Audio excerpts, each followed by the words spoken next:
ده أول المسافر يطلع من الموصل وإيده فارغة. بس المسافر هذا إذا بقى بالموصل ياخذ الموصل بحاله.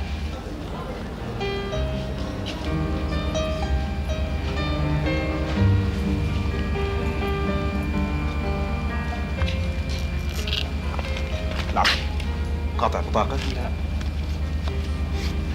طيب بطاقتي لك هدية. نجلة مرحبا نجلة. أهلا عامر، شلونك؟ نجلة عندي حكاية صغيرة محصورة بصدري من زمان وبنفسي أقولها بس ما دا أشوف مجال. اختصر إذا تقدر. مو هي أوسع من الاختصار. قلت يعني إذا باكر أقدر أمر الكلية. إذا أشوفها مهمة وبيها فايدة فأبواب الكلية مفتوحة لك. صدق نجلة؟ لعد باكر بال10 يمج. مع السلامة. قول أكو ناس يكرهون لهالدرجة؟ كراهية مثل المحبة موجودة جوانا موجودة، بس ردتها أسباب. وهالقد أنا سبب الكراهية ذول الناس المحسوبين قرابتنا؟ مو هي مشكلة الكراهية إنها وحيدة ما لها أقارب. وأنت؟ شاني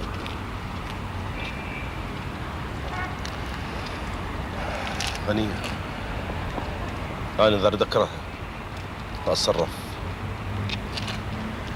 شلون يعني؟ تأذي الناس؟ هي يعني إذا من أذي اللي يأذونا نخلص، ما يبقى عندنا شيء. عفوا غنية، الحياة مثل البحر.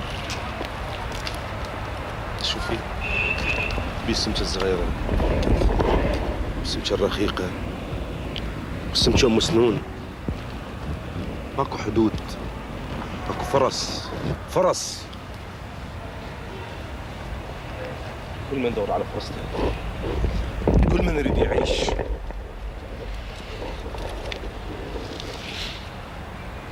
لازم ينهش وياكل بغيره مو؟ اللي يسمع كلامك يقول هذا كلام غريب، بس احنا بدنا ناكل لحم الدجاج والبط والغنم والهوش. لو انت نباتيه. خوفني صراحة.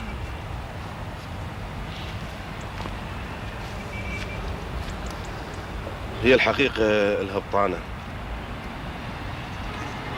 وجوز كلامي بطانتها.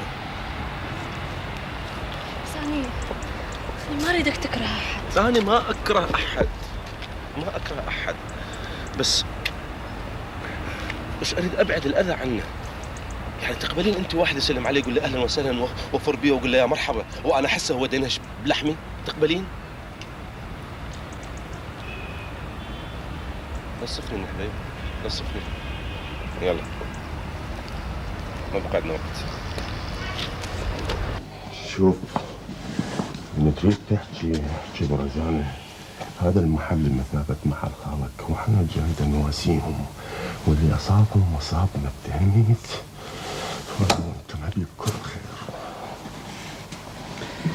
إذا حكاياتك وجمالاتك عليها ما تفهمني شو وقت يطول قطايا.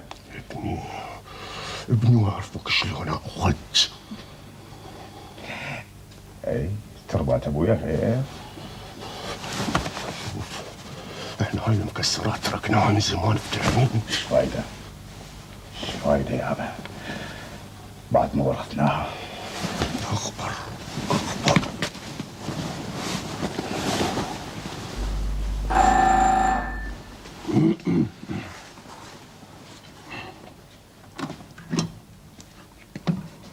خير؟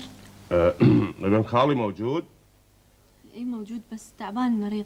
قولي له صديق وابنه جايين عليك. بابا غنية خلي تفضلون. تفضلوا. يا الله. السلام عليكم. وعليكم السلام. شلونك اخويا؟ الله يخليك. ان شاء الله زين ان شاء الله زين. يا هلا ومرحبا. هلا خالو هلا. عيونك زرقاء لو انا عيني تتغوش. لا خالو، كرتون الشمع وقعت عليه. تفضل تفضلوا. يا الله. بنتي سعاد، أنا ما بيدي شيء، ما أقدر أجبرها. ما أقدر أجبرها. أبوش نافض إيده من هالبيت من يوم اللي تزوجت لمياء رمزي إلى هسه. قالب خلقت علينا ذيك القلبة. أي أقول لك سعاد، شوفي، روحي أنت وأبو حمادة وخذي لهم هدية، وهم تهنيها بالبيت الجديد، وهم تحكي له وياها في دول عيونك.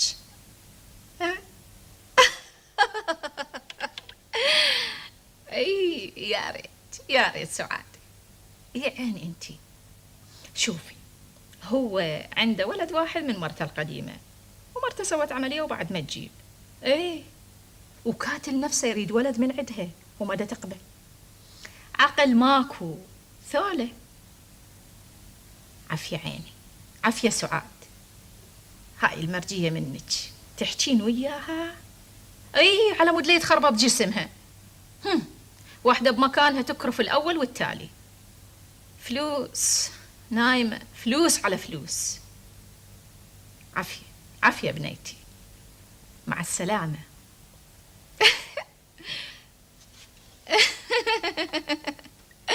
مع السلامة. هذا الشيء معلوم يا ابو غنية. انت منو واحنا منو؟ اشكرك ابو جلاوي. خالو أنا برسم الخدمة. هسه أقدر أجيب كرسته وعمال أفلش وأبني، وخلال 3 أيام نشوف المعمل مالك إلا وهو عالم. وبالمناسبة خالو، شغلة الفلوس ليش شيل إلها أي هم. رقبتي تسد إذا الجيب ما يساعد. الله يعزك ويديم المعروف ابو جلاوي. أنا يا ريتكم طيبين وأهل. قدر وصار، المعمل يحترق، ينباق، يخسر، هاي مو غريبة. احنا ما نريد غربة بيناتنا واحنا موجودين. واللي أصابك يا أبو غنية مو بس سلبك راحتك، إنما احنا ما خلانا ننام ليلتنا. وانت فد واحد ما تستاهل هيج بلوة. دفع الله ما كان أعظم. عشت، وهذا المهم، ما كان أعظم. على كل نحمد الله ونشكره أن توصل الأمور لهذا الحد.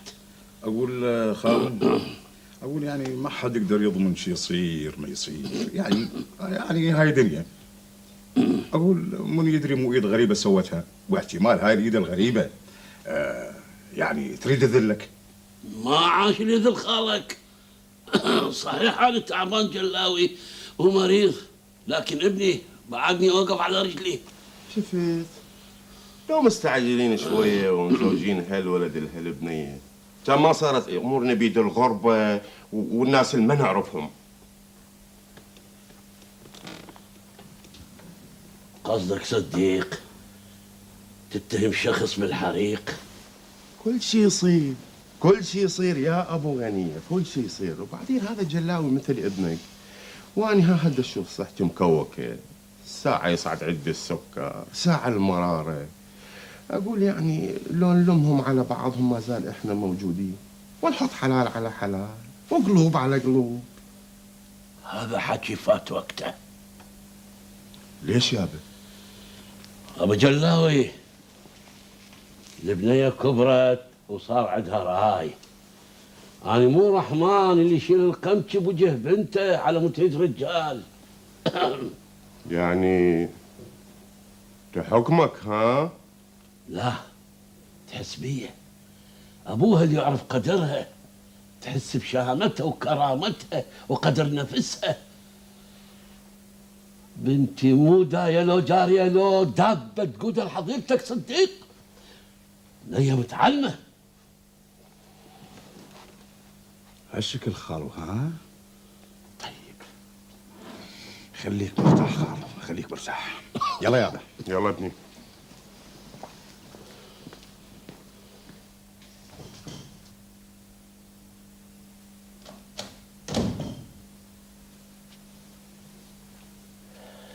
عافية بابا، زين سويت. ليش أنا سويت بابا؟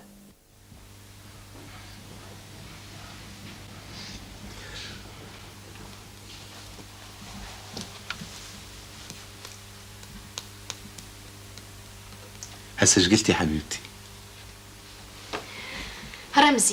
رمزي الله يخليك اترك هذا الموضوع. بتعرف كل زين كل جسمي يتغير وكل شكلي يتخربط، حتى انت تقوم بوجه مني. هاي الا اذا انت مزوجني حتى اسوي لك اطفال. لمياء حبيبي، اني كل امنيتي تسوي لي اخ الغير. رمزي الله يخليك ست هذا الموضوع وخلينا بالمهم. لمياء حبيبي، ماكو اهم من الاطفال. اوه يتالي هوياك يا رمزي، خلص اللي تريده يصير. انت ما جوعان؟ شو مسويت لنا اكل؟ سويت لك شوربة تجنن، شوربة أجنبية مالت علب. أجيبها هنا؟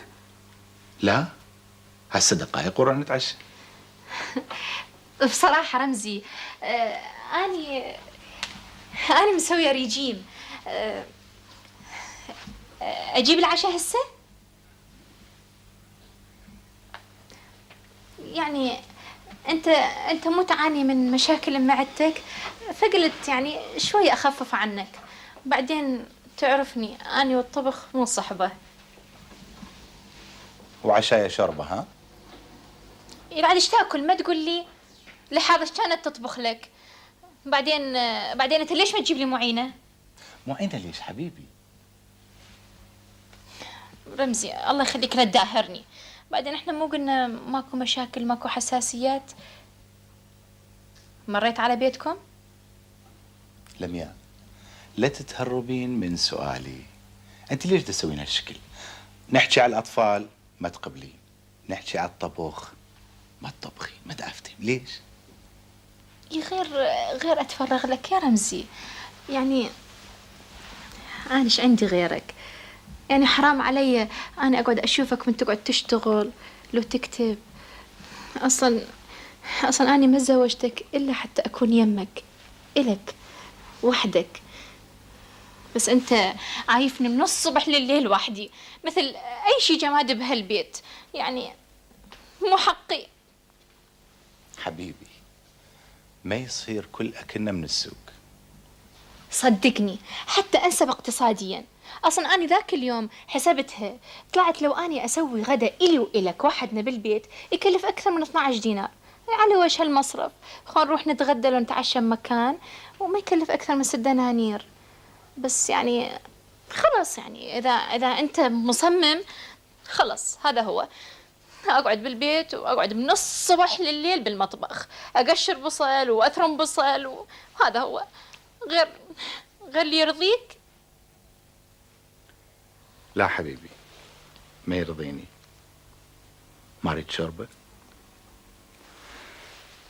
روحي سوي لنا قهوه. صار تدلل.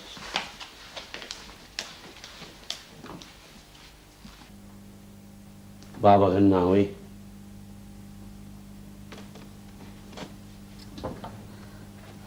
بلي بابا. بنتي خيرك؟ شو مو على بعضك وبالك سارح؟ انت مو يمنا يعني هسه مثلا انت ما اعرف بابا. احكي بنتي، مخفوفه من شيء؟ سامعه شيء؟ بابا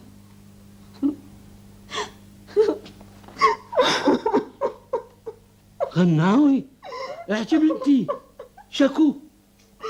ادري بابا، بس انا اظن قول بابا، قلقانه من جية صديق وابنه؟ لا بس ايش؟ بس سرحان. شبيه؟ ما ادري، مو مثل ما صورته. شلون؟ يضمه بقلبه ويعني غير الشيء. ما صار شي بنتي؟ بعدنا على الجرف؟ الرد خطبته وخلاص؟ لا بابا، لا عافية. حيرتيني يا بنتي، حيرتيني. راضية بي وانت ايديك رجعت لهنا. لو اني يعني دا احكي يعني عكس ما تقولين نخليه بحال سبيله يروح. لا بابا لا بس اني دا احس بسرحان، احسه يحقد وبدم بارد، واني خايفه يسوي شيء ضد قرايبك صديق وابنه. انا ما ادري شو اقول بابا، ما ادري. بس اني كنت اتصوره طيب ومسكين وحنين، بس ما اعرف حكى وياي بطريقه خلتني افر من حلم جميل، حلم بابا. غناوي بنتي غناوي. بس هو ما من حقه سرحان يتصرف بكيفه يا بنتي. هو عندنا عامل مو ابو ملك، وقضيته ويا صديق ما عليها كل اثبات، انتهت. ما ادري بابا، بس انا احس سرحان براسه افكار غريبه وعنده اسرار هواي.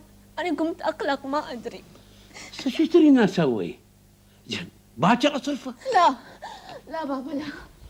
حيرتيني يا بنتي، رايته وخايفه منه.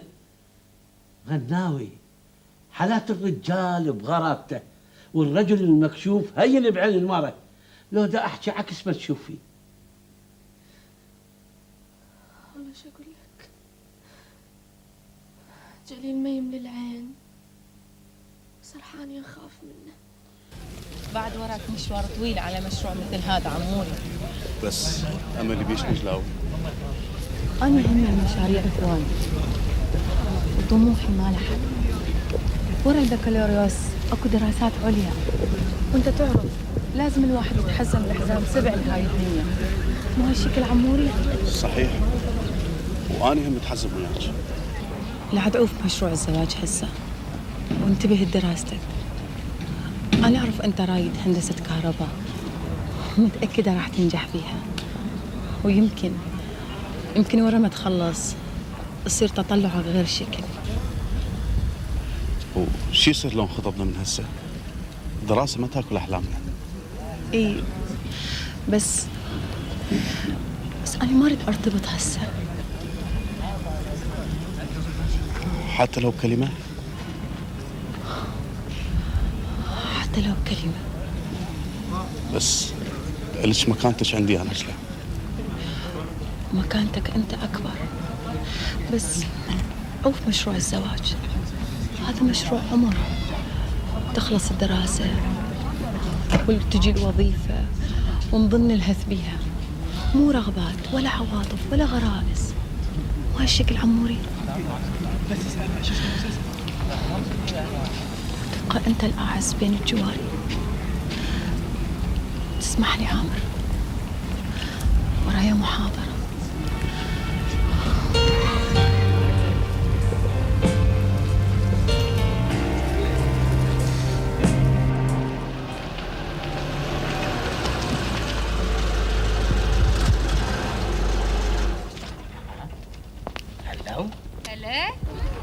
هلو عيني، هلو لمياء. يا هلا. مستحيل.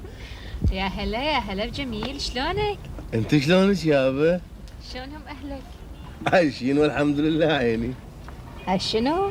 سمعنا صاير دنبكشي. ليش عيني ناوي احيلك حفله؟ اي والله، هم خوش فكره.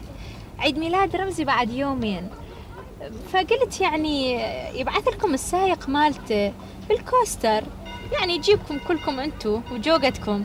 يا عيني تأمرين. مريش احوال. ليش؟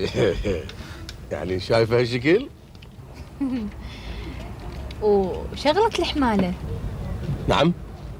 اقصد شغل الدائرة اللي كنت تشكي منه السرحان. ايه بعدنا عليها. وهو بعد على التاكسي؟ ما اعرف، ايش عجب. طلع من البيت من فترة وما شفنا وجهه بعد. يعني وين؟ يدور نصيبه غير. الواحد من يخيب امله بشي ما يحب المكان اللي شاف خيفته بيه. اي زين يسوي. اني من زمان كنت اقول له هيجي. طبعا خو ما يظل درويش عايش طول حياته، احسن. بس انا هوايه ترى اريد خاطره السرحان، ومن اشوفه سلم لي هوايه عليه. يعني اذا ساءت احواله قل له خلي يمر علي. انا اقول له الرمزي يعني اوصيه يشوف له شغله شيء، بلكن سايق عندنا بالمعمل يعني. ما شاء الله ما شاء الله، والله كبرنا يا لمياء وصارت حكاياتنا ثقال. وقت هم مو قالوا من طلب العلا. عافية عافية. وانت سهرتي يا عيني مو؟ ويا ما راح تسهر انت، بس ان شاء الله تكون مثلي.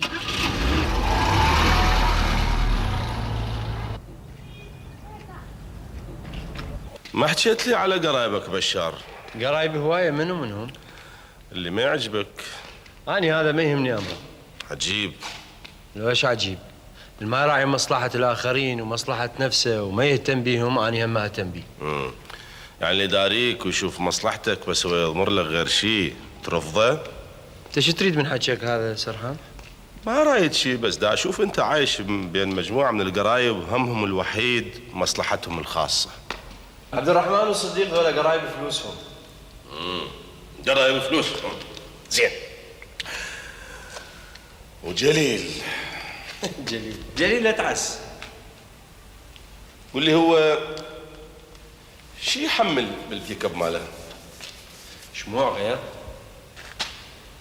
بس مرات اجي اشوفه يفتح المحل ما ادري شي يخلي غراض وما ادري شي يودي غراض.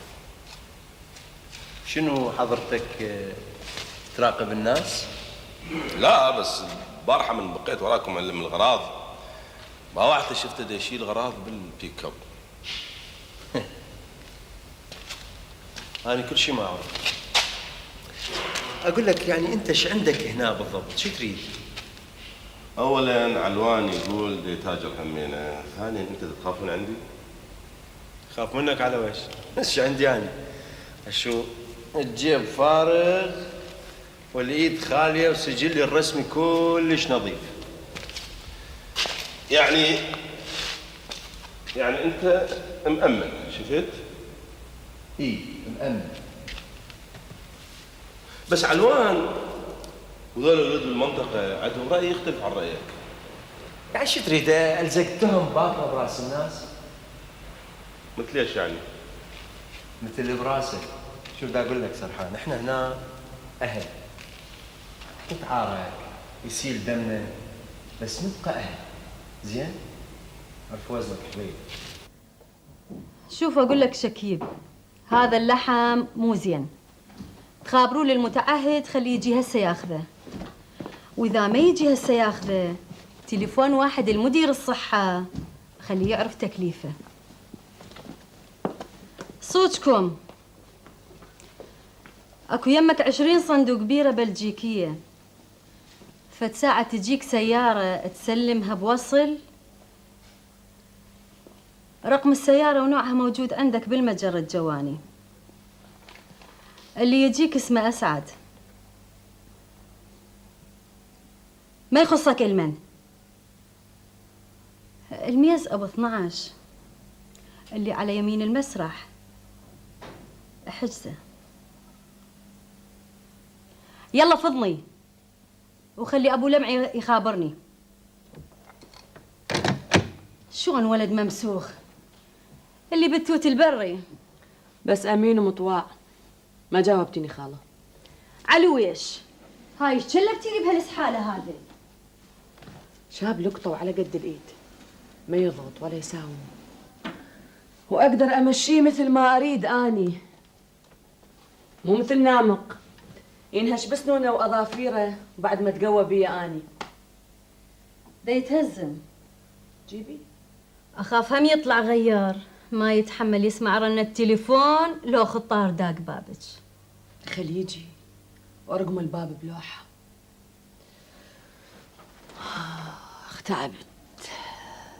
تعبت واريد ارتاح. أريد أستقر، وهذا إجاني صدفة ما يتفوت. خليه يتصل أبو لمعي ونشوف تصريفنا وياه.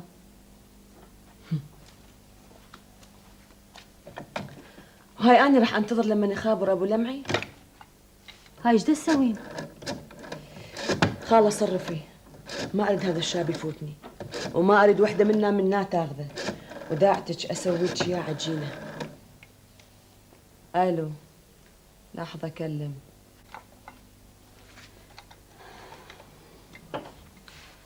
شلونك؟ دور لي جميل هسه. لا تسأل، دوره وين وجيبه. تجيبه هنا بالبيت خلال ساعة ساعتين، أريده هنا يمي. وهاي المطربة ايش سويتوا لي وياها؟ ايش صار الاتفاق وياها؟ دخل تولي هالمفعوصة، خل تولي. اتفق لي ويا قمر هسه، يلا. زين سويتي. تضغط لي بالصبغ مالتها وتجي تقدم للناس فنانات فالصو. حياتك خالة، لا يعزلهم جميل. هاي شنو السوى؟ بعد 1000 الآخر لما يوصل العدد. اسمع، اليوم تجيني للبيت في الساعة 10. صار، بس عندي شغلة وياك. شنو هي؟ أريدك تتوقع لي. سليوة؟ تاجر جملة أني لو شنو؟ لو رقبتك تحكك.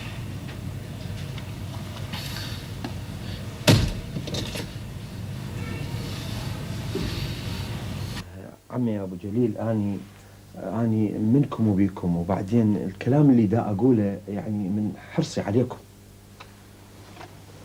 اللي حريص علينا ما يحط ايده بيد الغريب. كان المفروض بيك تنبه عبد الرحمن على زمانه. عمي عبد الرحمن رجال ناضج ويعرف اللي يضره من اللي نفعه، بس اني اشوف يعني انتم لا تدوسون زايد ويا هذا سرحان. شنو دازيك تهدد بشار؟ ابد راسك عمي، بس جلاوي عنده شغلات ويا هذا صليوه ابو البار، اني اشوف لو تبعد عنه. الشغلات ايش هاي؟ بضايع يعني تخصنا وتخصهم الحاصل عمي، الحاصل يعني انت رجال تخاف ربك ولا تسوي طلايب ويا السلطات، لانه اني كلش حريص عليكم وذولا عيونهم منفتحه ودا تراقب. بشار انت شايف؟ ما شايف عمي، بس دا احس اكو اشياء ما تخدمكم، يعني انتوا تسووها والناس تستثمرها ضدكم. وانت ويا من؟ اني عمي ويا اللي راعي مصالحي، بس اني ما انكر انتوا اهلي والكم فضل علي، ورحم الله امرئ عرف قدر نفسه، وفي مال لا عمي.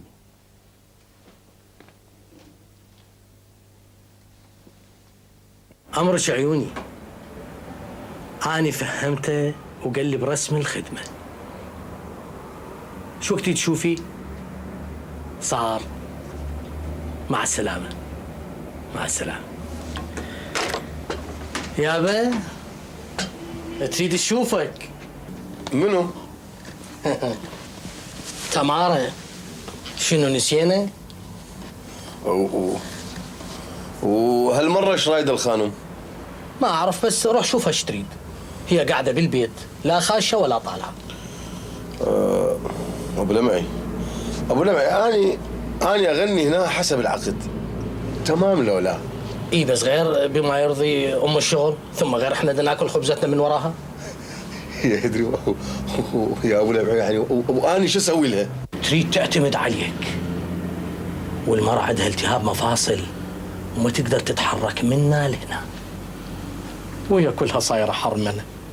الأخ ما يأمن بأخو، وبصراحة غير، بصراحة أنا انطيت عنك فكرة حلوة ومعتبرة، وهي ناوية تشتري مطعم التوت البري وتسلمك إدارته.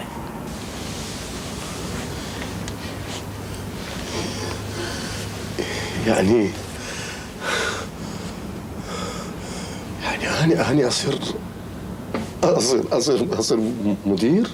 وانا يصير احسن منك، مطرب النادي ومدير مطعم التوت البري، خويك يصير مشرف ومسؤول حسابات هالمحلات هذه. أخوي أريدك تبيض وجهي وتقدر الجميل يا جميل، ومن يقول ما تطلع لي حسيني يا جمولي. بس مو أنت ابن وادي وتعرف العدو من الصديق، وما يغيب عن بالك المثل اللي يقول ماكو أشطن من الحصيني وماكو أكثر من جلده بالسوق.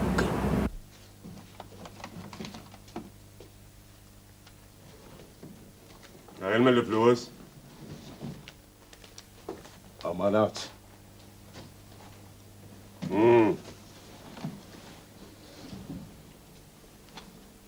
صليوة ها؟ صليوة صاحب بار اشرب عنده، لا يصعد ولا حتى ينزل.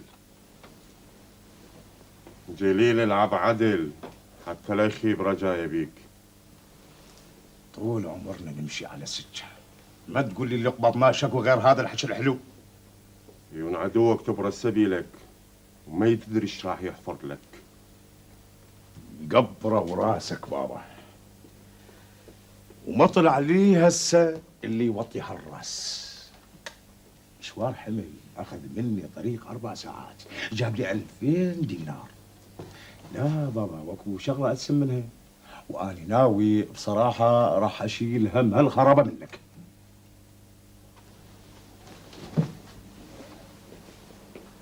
هاي الخرابة عيشتنا سنين، ابوك وجدك يا وخالك. بدا خلينا من هالسلاله الطاهره الله يخليك. اقول اكو 200 صندوق ويسكي ما ياخذن مني لا جهود ولا حتى وقت. قلت واني رايح المصافي اجيب بدرب وشمع، شو تقول؟ ولك ما تقول لي شنو اللي يردعك.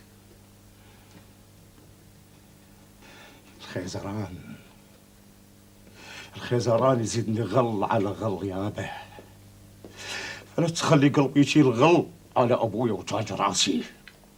انت بديت تكبر والزمان غادر، طالع ابنك فوق. الله لا يرضى عليك جليل، الله لا يرضى عليك.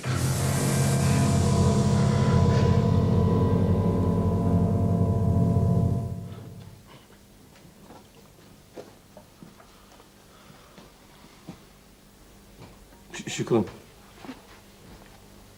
اهلا اهلا اهلا بالهزام، اهلا. ليش نودي عليكم وما تجينا؟ العفو مدام، العفو. استريح. ليش انا نودي عليك وتخاف تجينا؟ غير احنا نعزك فندز عليك. الله يعزك مدام، الله يعزك. شغلك شلونه؟ زين. حكت لي عنك مادلين هوايه، قلت لها لو خليت قلبت. البنيه هاي هوايه تلوعت على ايدين ذول اللي ما يخافون من الله لا ذمه ولا ضمير. الواحد يجي باليوم الاول يعشم بالخير والسعاده، وثاني يوم يشمع الخيط. دنيا خوانه يا مدام، دنيا خوانه. بس يعني الواحد ما يصير يتسرع. هم يتسرعون، الواحد يجي مثل الجوعان على المرة، وتالي ما تطيح له على أثر. أنا قلت لها المادلين مثل هيجي ناس ما يشرفونه، مو هالشكل جمولي؟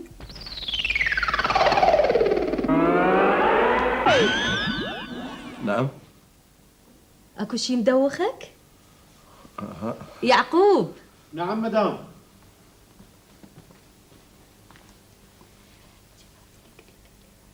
ليمون مدام؟ أي.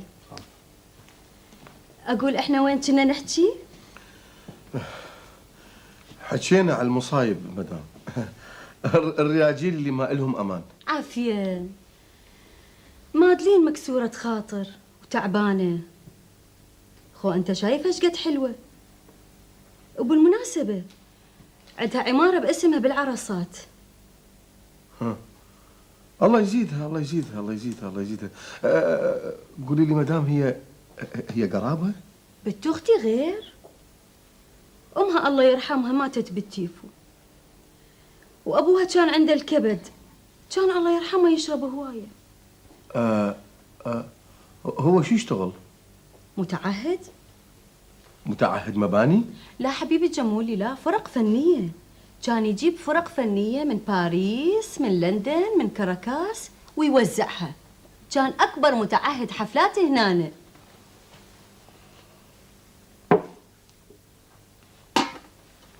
خو المرحومة فيفي أكبر من اللوجست. من اللوجست ملوكي أيام زمانها. حفلات حي السفارات بالحرب العظمى ما كان إلها أي طعم بدونها.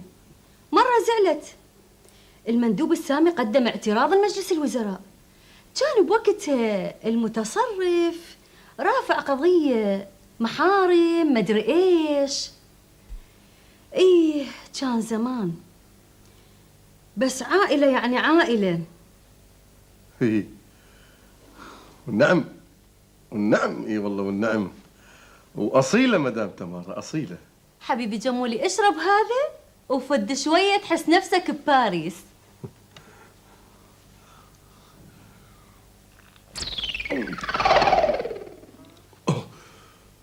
الأربعة. اي شنو؟ الشتاء، الصيف، الخريف، الربيع. عافية. يلا هشوم اسعدك غرفتك. يلا فؤاد وياه. يلا حبا. غنية اقعدي. الشوربة على النار وبابا اجى وقت الدواء. يلحق على الدواء ماله، بس اقعدي. ليش؟ عندي حكايتين وياك. أنا سمعت بابا يقول إنه أنت زعلانة علي وداخلة مخك في تصورات غريبة عني. أنا ما صدق، قلت مو معقول يعني غنية حكايتين تحكم على خطيبها هيك حكم. بس انت صحيح تحقد عليهم. هسه خلي الحقد مالي على صفحة وجاوبيني. جليل حرق للمعمل مال أبوك لولا؟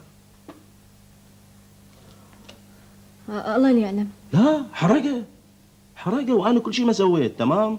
وابوش دفع التهمه ضد مجهول. خلاص هسه اقعدي. غنية، سؤال صغير جاوبيني عليه وريحيني. جليل شو يشتغل غير شغلة الشمع؟ واني انا ايش مدري شنو انا اشتغل وياه؟ صناديق تدخل للمعمل وتطلع، ناس طابة طالعة، بيكابات تطبق تالي الليل ما ادري شو تشيل وتطلع. يعني معقولة كلها من اصبع الشمع؟ صار هذا اصبع الشمع صار. غنية، جليل شو يشتغل؟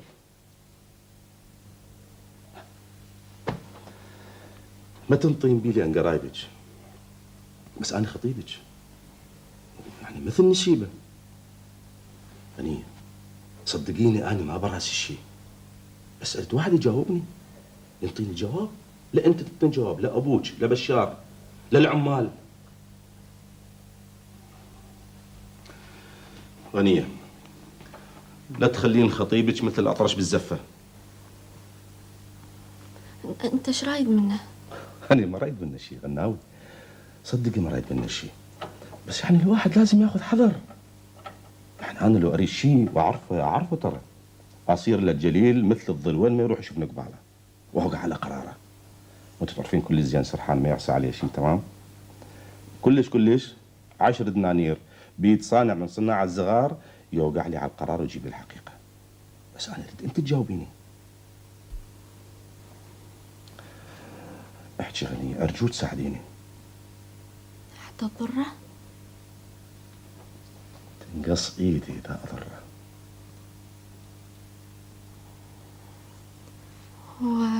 اي يعني انا ما ادري، يعني الله اللي يعلم. اي بس يقولون. اي شو يقولون؟ شو يقولون؟ يجوز كذب. لا شو يقولون؟ تقولي شو يقولون؟ يقولون إيه؟ جليل. اي جليل يشتغل. اي يشتغل بالتهريب. هذا الشيء دخل الدماغ بأول ساعة وصلت بها لهنا. زين حبيبي، هسه نحكي بالتفاصيل. تفاصيل يا شاي، أنا كل شيء ما أعرف. لا هالمرة نحكي من زاوية حياتنا ومستقبلنا. مستقبل ايش؟ اقعد وليدي اقعد. مدام ترى انا ابن عائله محترمه، واللي يربطنا عقد شغل يعني مو عقد. اقعد وليدي اقعد. هاي عاداتكم الفقراء، طول عمركم ترطنون بالعالي وبطونكم فارغه. حبيبي مو هذه عماره باسمها ورصيد يعيشك العمر. وانا يا مالتي واسلمك المطعم والديره وباكر عقبه تورثني مادلين ويصير الاكل ماكو باسمكم. مدام بس ايش بس؟ تبقى طول عمرك دثو؟ هذه غيرك واحد يرقص لها بجفيه، مال وحلال وجمال وعز ودنيا جايه على حيلها. بعدين اقول لك، انت شايف علينا شي؟ شايف على اخلاقنا شي؟ ترى احنا نشرف اللي يناسبنا. وشوف اقول لك، الزم حدودك من تحكي، افتهمت؟ انا اسف ما اقدر، اسمحي لي. اتفضل، بس شوف اقول لك، اذا راويت مرت الاخ وتشكل النادي بكيفك، لان احنا اللي ما يشترينا ما نشتري بقطف جقاره، افتهمت؟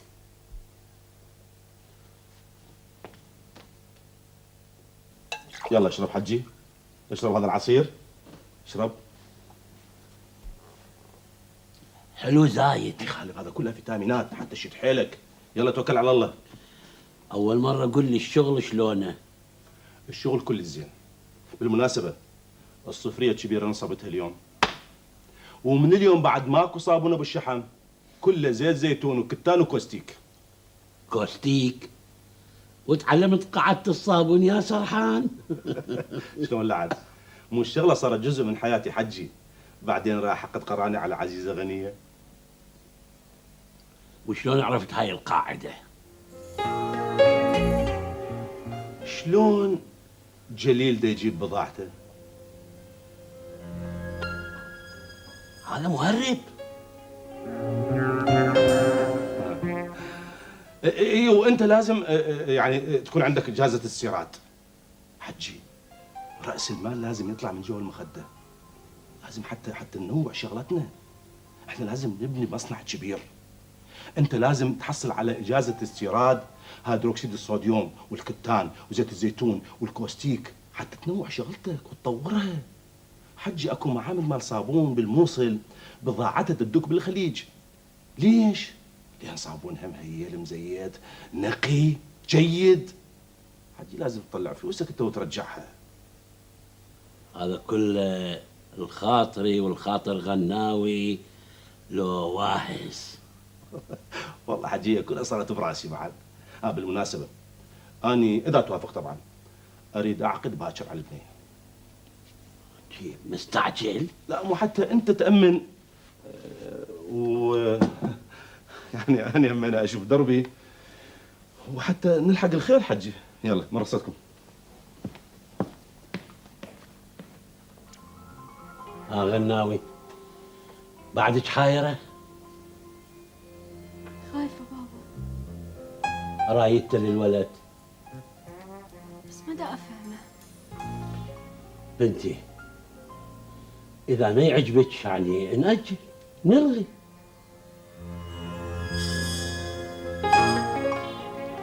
كيفك اللي تشوفه. غنية إذا ما تاخذي لازم تاخذين جليل. شلون؟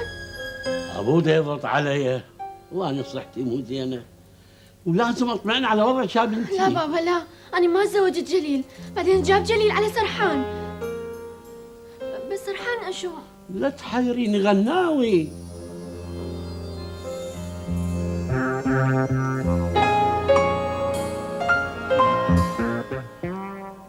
سرحان سرحان.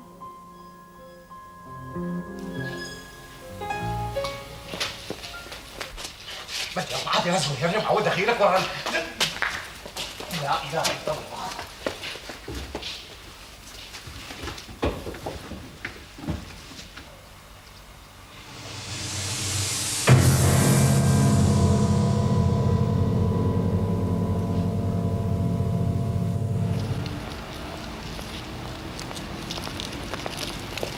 صدق حجي. نعم. اذا ما صار زحمه انتظروني جوا، انا بس اشوف ابو العرايض وارجع. زين؟ يا ولدي الله وياك. بنتي خلينا ننتظر يمنا غرفة السيد القاضي. الو، مكافحة؟ عندي تبليغ صغير حبيب.